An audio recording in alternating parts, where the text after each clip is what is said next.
everyone, my name is Andy and I'm from Wildflower Designs, and today I'm going to be teaching you the first 3 stitches of crochet. So what you need for today is a crochet hook. I have a 5.5 millimeter that I'll be working with today. You'll need a pair of scissors, doesn't matter how large or small, and a darning needle or something similar to sew in your ends. You will also need some yarn. I'll be working today with Loops and Threads Impeccable yarn. It is a weight 4. I suggest if you're a beginner, you start with a 3 or a 4 weight yarn, and anywhere between a 5, a 5.5, or a 6 millimeter hook.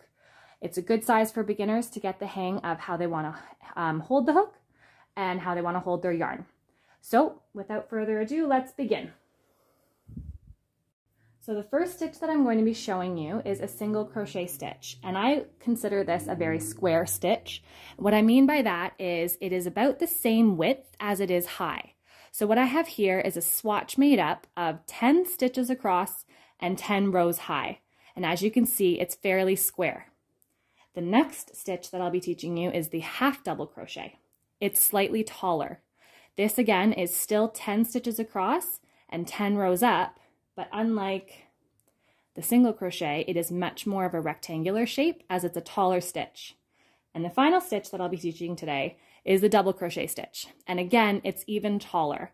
So again, this is still 10 stitches across and 10 rows up, but it's even taller than the half double crochet stitch. Now there are more stitches and there's ways to combine these to make really pretty patterns, but today we're going to be learning these 3 stitches. All right, so before I teach you how to do the single crochet stitch, I first have to teach you how to make a foundation chain. Now this is the foundation for everything that you'll be working into to start your piece. So how we start with this is we make a slip knot. To make a slip knot, we're going to take the yarn, we're going to fold it in half, and the longer piece is usually to the left, the shorter piece is to the right. We're just going to flop that shorter piece over top of the long piece, grab that long piece, and pull it tight. So what's going to happen if we pull these 2 pieces is this knot's going to undo. So I'll show you again. We're going to take the short piece that's right here, the long piece is right here. We're just going to flop it over. All I've done is twisted that top. However you need to arrange your hands is fine. Then we'll just grab that long piece and pull it through like this. Once we've created this slip knot, we can then go ahead and insert our hook into our yarn. Now for beginners, I suggest going up half a hook size or even a full hook size for your foundation chain, because what is very, very common with beginners is their foundation chains become too tight, and their work, once they start getting past a couple rows, the bottom of it starts to frown at them. And sometimes it's even so tight that you can't get your hook back into it. So just until you get the hang of how you want to hold your hook and how you want to hold your yarn, I suggest for just the foundation chain, going up half a hook size or a full hook size. So I will be using a 5.5 millimeter hook. It's not showing you here. There we go, 5.5 millimeter hook. But just for the foundation chain, I'm going to be using a 6 millimeter hook. So for the foundation chain, you want to hold the tail of your yarn with the opposite hand that you're holding your hook with. So if you're left-handed and you're holding your hook with your left hand, you're going to be holding this tail piece with your right hand as well as this yarn. But for right-handed people, typically you're going to hold it something similar to this. It doesn't really matter how the yarn is wrapping around your hands. That's all personal preference. But you need to make sure that your hook hand is only holding the hook so that it can move freely around your piece. So how we make a chain stitch is we push our hook away from our body and make sure that you can twist it, so you make sure that you grab this piece of yarn. This is called yarning over. We're then going to pull it through the loop that's on our hook, and we've now created 1 chain stitch. So I'll do that again. I'm just going to readjust my hands here. So I'm going to push my hook away from my body, grab onto that yarn by twisting your hook just slightly and pulling it through the loop that's on your hook. We now have 2 chain stitches. We're going to continue this way for 11 total chain stitches. So I have 2, 3, 4, 5, 6, 7, whoops, 8, 9, 10, and 11. So the reason that we're making 11 is because right now we're going to be working on a swatch that is 10 stitches across. Now for a single crochet, the same width of the single crochet is the same as the height. So we need to account for the height of that single crochet stitch that will be working. So we actually do not count the loop that's right beside your hook, because that is going to be one that we're going to skip, and that's going to make up for the height of the single crochet. So for example, if I was to work on a piece that was, say, 18 single crochets across, we're going to chain 19, because we're going to lose that first little loop there due to the height of the single crochet stitch. So what we're going to do is we're going to skip this first one here. We're going to insert our hook away from our body into that second loop from the hook. We're then going to yarn over and pull through that first loop. Sorry while I adjust my hands here. So we have 2 loops still on our hook. We're then going to yarn over once more and pull through both of those loops. We've now made our first single crochet. So the next loop that we're working into is this one here. Again, we're going to insert our hook away from our body, yarn over, and pull through that first loop. We are left with 2 on our hook. We'll then yarn over again and pull through both of those loops. We'll do that again. In the next one, we're going to insert our hook away from our body, yarn over and pull through, yarn over and pull through 2. If you are having problems seeing where your next chain is, sometimes it helps to give the bottom right of your work a little bit of a tug, because it kind of straightens everything out for you, and you can see what the base of your stitch has just gone into, which loop it is, and then it helps you see the next loop that you should be working into. So I'm going to untighten my yarn, which I just finished saying happens very frequently. I'm going to insert my hook, I'm going to yarn over and pull through that loop, leaving 2 on my hook. I'm going to yarn over and pull through 2. And I'm going to continue this way all the way down my chain. Now, as I said at the beginning, we're doing a swatch with 10 stitches across. So when I get to the end here, I'm going to count and make sure that I have 10 stitches on the bottom row. So I'm down to my last 2 here. I'm just going to take my hook out for a second here to show you what the top of a stitch looks like. So now that we've worked our first row, we are going to take a look at the top of our stitches, and I'm going to show you what the top of our stitch looks like. So we should have a V for every stitch that we've created. So we've got a V here, a V here, a V here, a V here, and so on, all the way up. Now, no matter what stitch you're creating, you are always going to have a V at the top of it. It doesn't matter how wide the stitch is or how tall the stitch is, you're always going to finish with a V on the top. These V's, after the foundation chain, these V's are what we're going to be working into. So the foundation chain, you're only working into the 1 loop, but when you work back and continue on all the way up your piece, you're going to be working into both of these loops. So I'm just going to insert my hook again there where I left off. And at the end of our work, we have to chain 1, just like at the beginning where we skipped a stitch, we skipped a chain. We're going to skip this chain that we've just created. So once we're done that, we're going to flip our work over. We're basically just going to take our work from our right side to our left side. And again, we're going to skip this chain that we've just created, because all that's doing is it's allowing us to turn our work and account for the height of the stitch that we're about to be working back into. So this is called the turning chain. So we're then going to insert our hook into that next stitch there, and we're going to make sure that this time we have both of the loops of the top of the stitch on our hook. We'll then yarn over like before, pull through, and we have both of these loops still on our hook. We'll then yarn over and pull through those 2. And we're going to continue this way all the way down. And when we get to the end, we're going to count our work again to make sure that we haven't dropped a stitch or picked up a stitch. So we're going to insert our hook, making sure that we have both of those V stitches, V loops on our hook. We'll yarn over, pull through, yarn over, pull through 2. Insert, yarn over, pull through, yarn over, pull through 2. And we're going to continue this way all the way down. Now I've also just realized that I have forgotten to change my hook size back down to my 5.5. So I will continue with this swatch with a 6, and then with the half double crochet, I will show you when it's the appropriate time to change your hook size. So I've got my final one right in the end there. Sometimes it's a little tricky, so if you need to kind of push it through there, that might be necessary sometimes. So again, we're at the end of our work. We're just going to flip it kind of sideways so that we can see the top. We're going to count our stitches. So we have 1, 2, 3, 4, 5, 6, 7, 8, 9, and 10. And again, if we wanted to continue, I'm going to stop here, but if we were going to continue, we would just chain 1 and flip our work again. And we would continue the same way, skipping again that first chain, because that's our turning chain. We don't count that.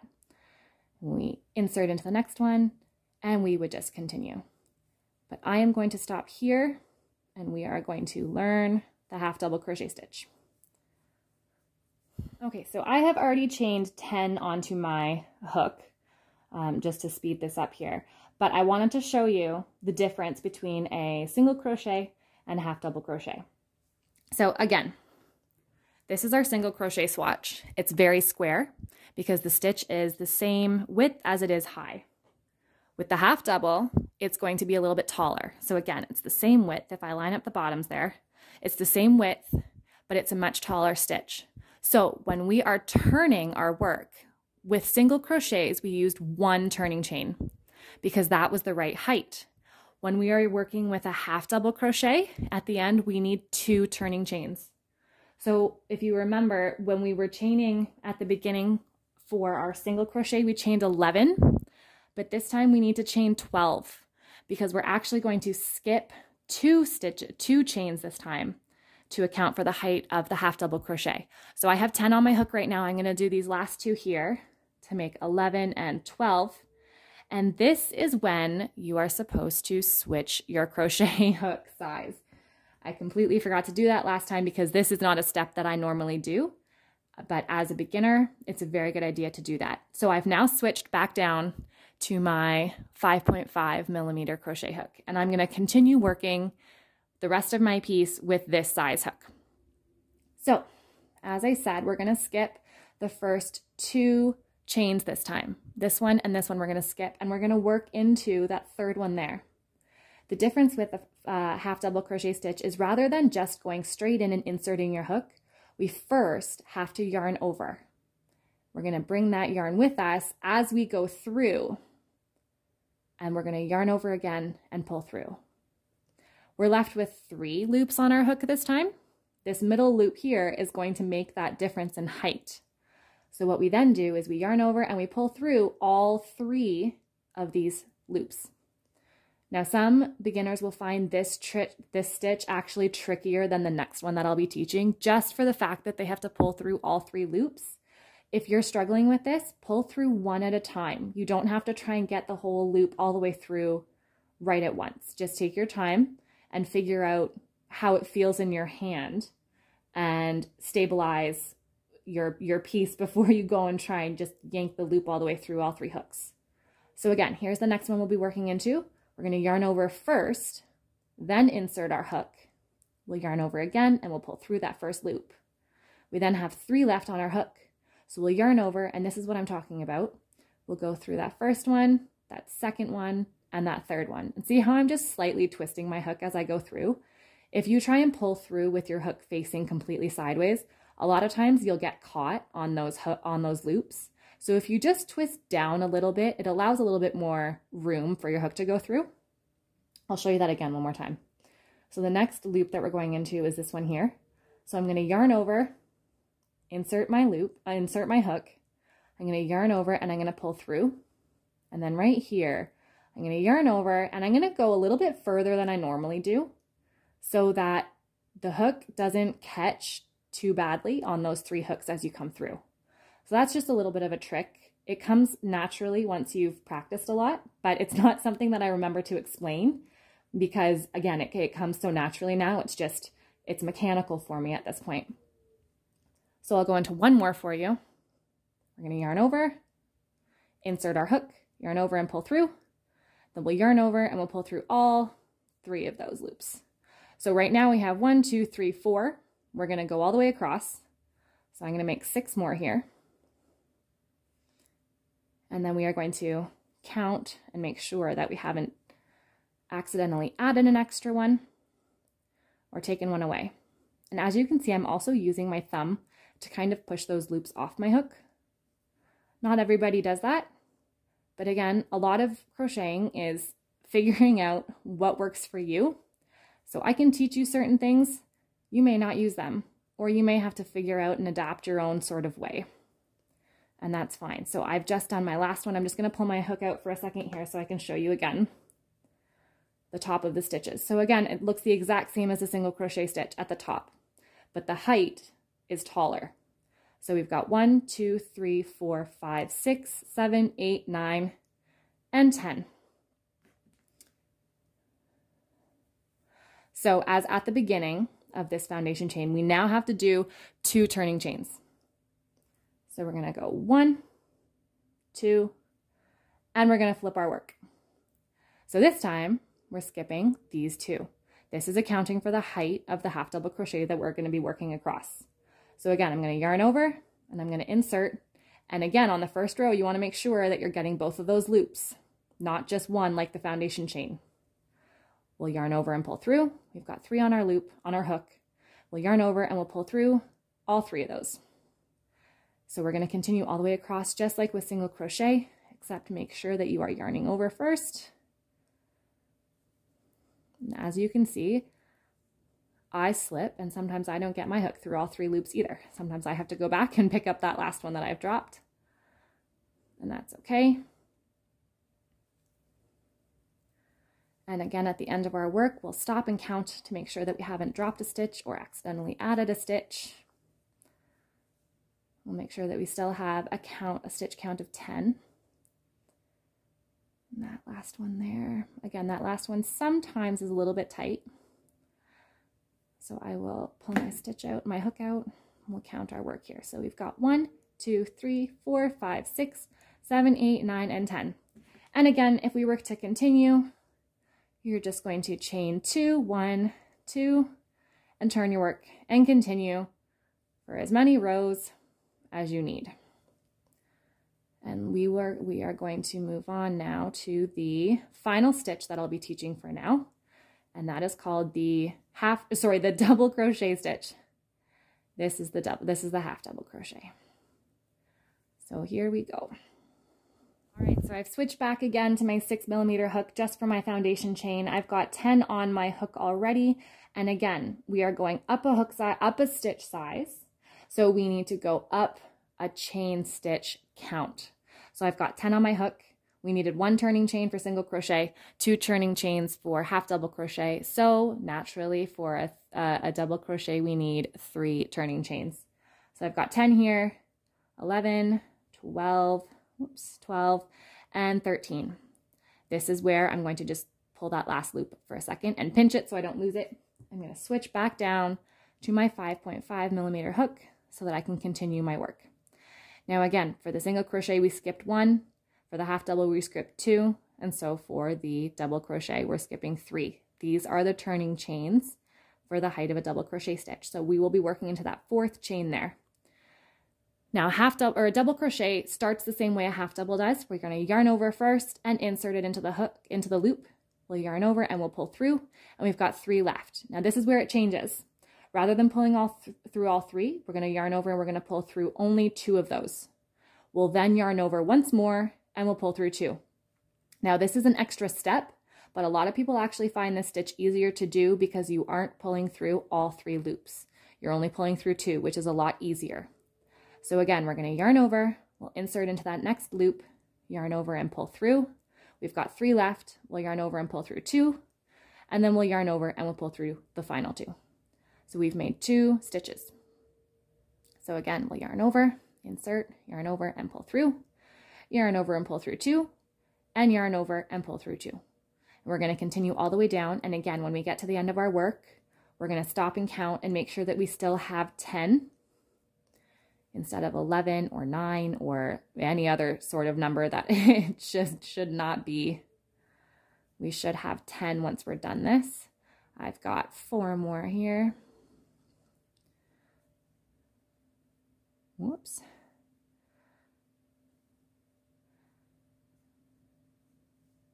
And again, I'm sort of using my thumb. I'm holding down on the hook so that I'm not getting too tight. The closer you hold to the hook part of your hook, the tighter your stitches will be. So I'm still keeping my hands a lot further down my hook, but sometimes I have to slide my thumb up just to kind of guide the yarn off of the hook.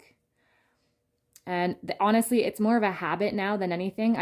It's not something that I need to be doing, but I started doing that as a beginner just for a little bit of assistance, and it's just kind of something that I've continued doing out of habit. So we'll turn our work on our side a little bit here, and we'll count 1, 2, 3, 4, 5, 6, 7, 8, 9, and 10. So we're at the end of our first row. And again, we are going to chain 3 this time for the turning chain. 1, 2, and 3. We're going to flip our work over, readjust our hands there, and we're going to skip 1, 2, and 3. These ones right here. We're going to work into this first stitch here. So we're going to yarn over, insert our hook, yarn over, pull through. We've got 3 left on the hook. Yarn over, pull through 2, yarn over, and pull through 2.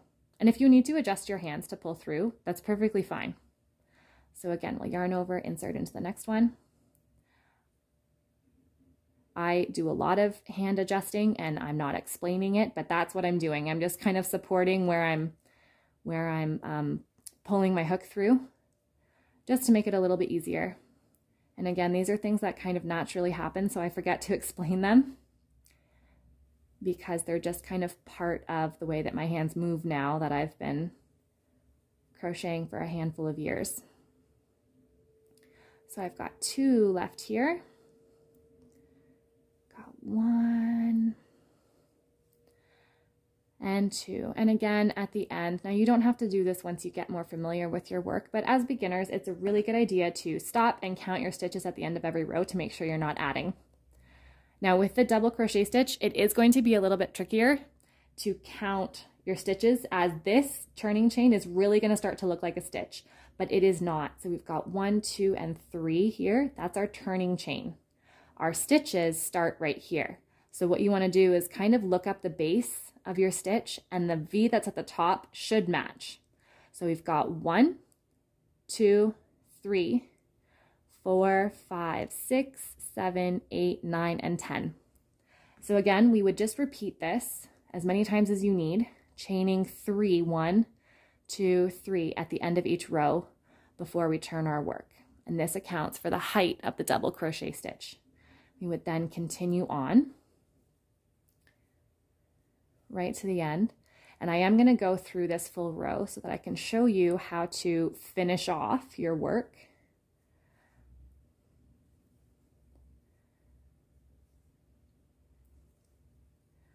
Got just a few more here.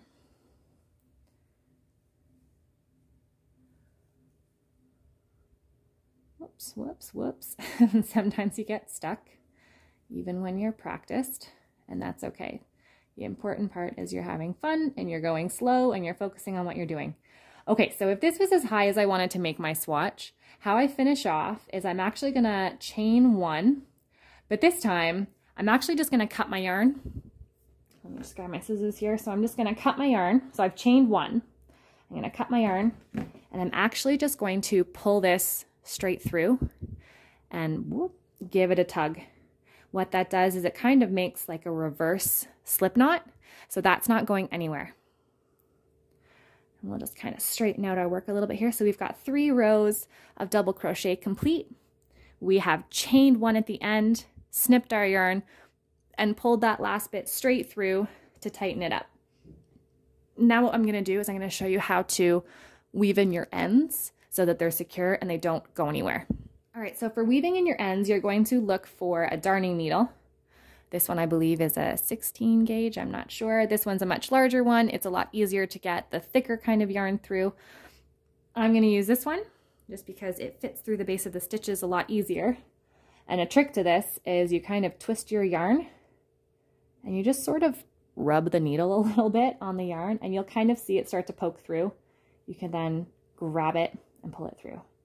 So when you weave in your ends, depending on what it's for, there are more secure ways to do it. If it's for maybe a wall hanging or something that's not going to be used very often, maybe it's a stuffed animal or something like that, you don't have to be quite as secure with the way that you weave in your ends. But if it's for something like a dishcloth or a blanket or something you're going to wear, you're going to want to make sure that you do it properly so that your ends don't come out.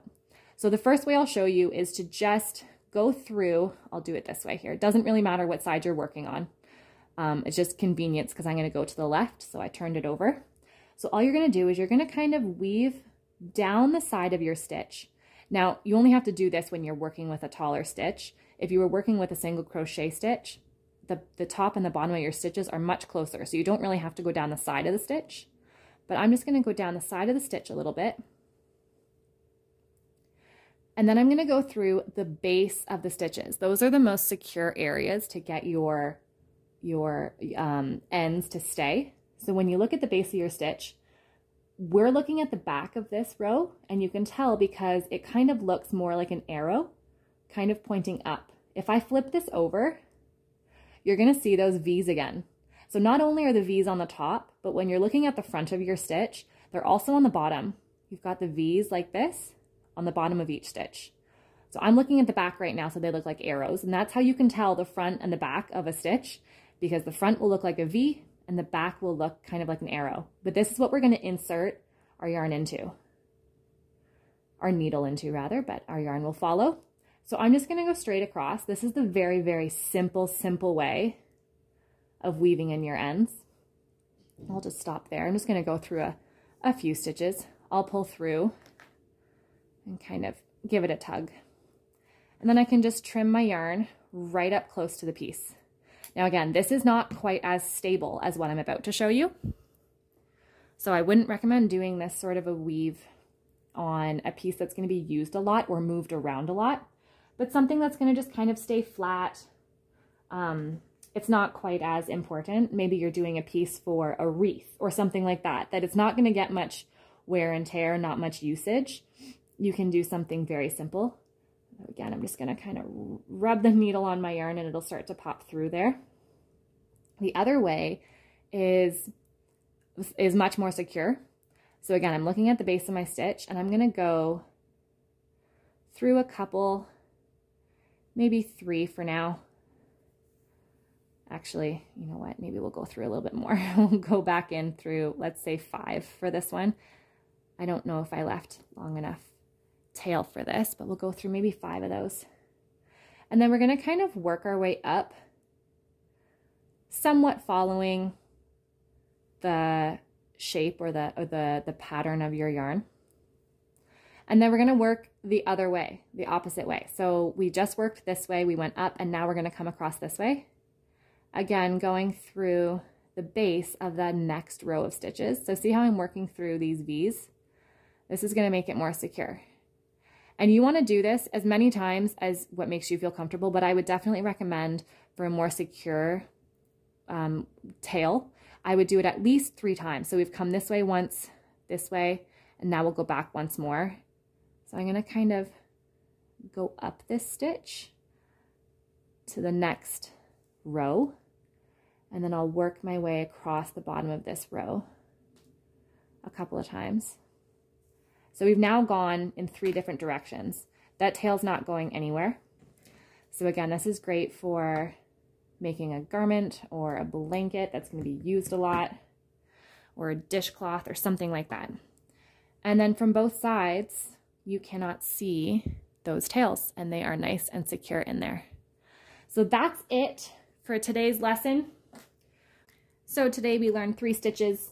We learned the single crochet stitch, the half double crochet stitch, and the double crochet stitch. We also learned how to make a foundation chain, how to finish off our work, and how to weave in our tails so that you cannot see them anywhere and they are super duper secure. So next week, if you feel like joining me, I will be posting a video after my classes. I teach classes on Mondays and Tuesdays at Quilting by Design in Baden, Ontario. So if you're local, come out and join us. But if you are not and you're watching this all virtually, we are going to be learning how to make the seed stitch dishcloth next week. And that uses the single crochet stitch and the double crochet stitch. So a super short one and a super tall one. You're also going to be learning how to change colors seamlessly and properly.